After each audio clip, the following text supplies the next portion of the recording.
অবরুদ্ধ গাজার রাফা এলাকায় হামলা বন্ধ করতে ইসরায়েলকে নির্দেশ দিয়েছে আন্তর্জাতিক বিচারিক আদালত আইসিজে। আদেশে সেখান থেকে সেনা প্রত্যাহার করতে বলা হয়েছে।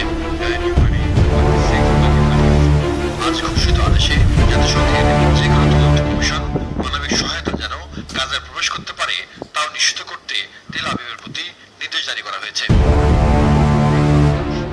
15 সদস্যের বিচারক প্যানেলের 13 জন রাফায় সামরিক অভিযান বন্ধের পক্ষে ভোট দেন, যে 2 জন বিপক্ষে ভোট দেন তারা হলেন আদালতে উগান্ডার প্রতিনিধি জুলিয়া সেমটিলদে, ইসরায়েলের আহারন বারাক।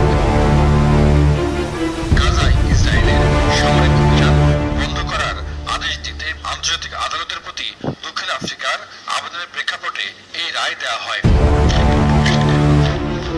আইসিজে জাতিসংঘের সর্বোচ্চ আদালত এর রায় পালন করা বাধ্যতামূলক, তবে রায় কার্যকরের কোনো ক্ষমতা নেই আদালতে।